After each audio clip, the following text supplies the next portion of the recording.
जी बिल्कुल, इस वक्त मैं गुजरांवाला के इलाके अहमदा नगर गाँव में मौजूद हूँ। आपको बताता चलूँ कि यहाँ पर एक नौजवान जो अहद था वो कमाई के लिए जो है ईरान गया, ईरान से इराक गया और इराक में यहीं के ये गाँव के एक तैयब नामी जो शेख बरादरी से तल्लक रखते हैं, वो उसको अपने वहाँ पर रैश पर ले गया। लेकर रैश पे ले जाने के बाद दूसरे दिन ही उनकी तरफ से कॉल वसूल होती है कि आपका जो बेटा था वो रोड एक्सीडेंट में यहाँ पर उसकी मौत हो चुकी है। लेकिन कोई ऐसे शवाहद नहीं मिल सके जो कि वो रोड एक्सीडेंट में उसकी मौत हुई है।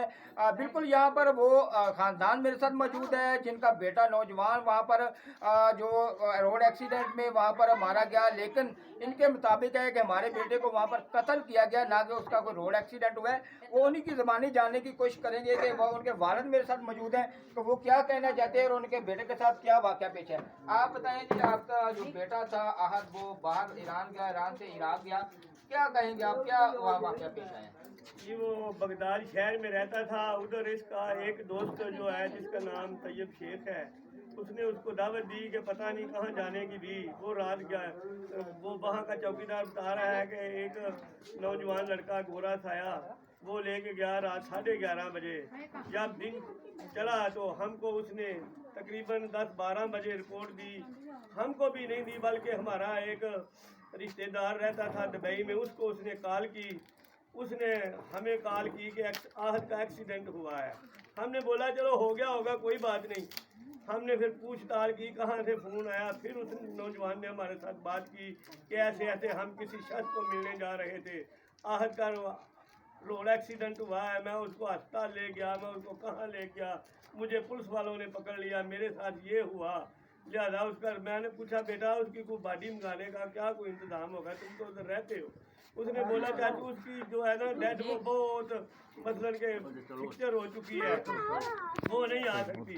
अगर आप मंगवाने की कोशिश करेंगे तो तकरीबन 20-25 लाख रुपए लगेंगे।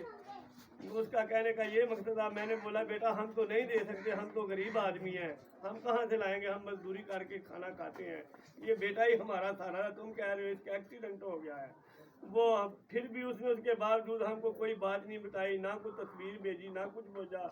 हम हवेली है हमारे गांव में चौरी आमना सत्ता साहब की, उनसे जाके अपील की कि ऐसे ऐसे हमारा बेटा जो है वो गायब है, ये आदमी हमको मौत की खबर दे रहा है। उन्होंने बोला मैं पूछ के बताता हूँ। लिहाजा उन्होंने पूछा तो वो उनके ज़रिए हमें डेड बॉडी की तस्वीर मिली। हमने बोला चौधरी साहब हम गरीब आदमी हैं, आप ही को नेकी करें। उन्होंने बोला कि आपका कोई 1 रुपया खर्चा नहीं आएगा, मैं आपको डेड बॉडी मंगवा दूंगा।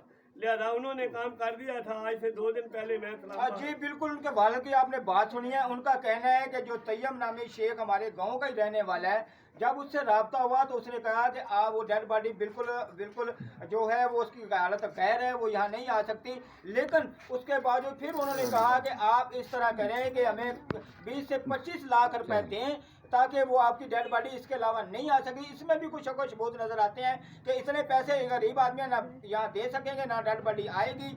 अब उनकी वालदा मेरे साथ मौजूद है, वही गांव से निराल है, उनसे जानते हैं। आप बताएंगे आपके बेटे के साथ क्या हुआ है।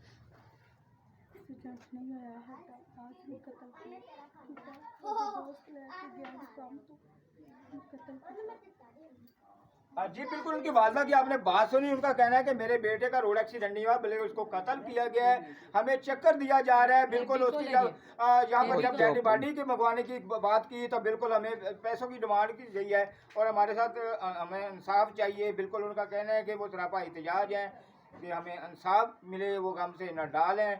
अब देखना ये है कि जब मैयत यहाँ पाकिस्तान आएगी उस वक्त ही पता चलेगा कि उसका रोड एक्सीडेंट हुआ है या उसको कत्ल किया गया है उसकी मेडिकल रिपोर्ट के मुताबिक, उसके पोस्टमार्टम के मुताबिक। तो ये बिल्कुल तमाम जो ख़ानदान है वो सरापा एहतजाज हैं। उनका कहना है कि हमें इंसाफ चाहिए। वज़ीर आला पंजाब, वज़ीर आज़म पाकिस्तान, चीफ जस्टिस से वो उम्मीद करते हैं कि हमें इंसाफ मिलेगा। अगर हमारे बेटे को कत्ल किया गया है तो बिल्कुल जो यहाँ पर हमारे गाँव के तैयब नामी या दीगर जो भी इसमें मुलव्वस हैं उनको कैफरे करदार तक पहुँचाया जाए। जी।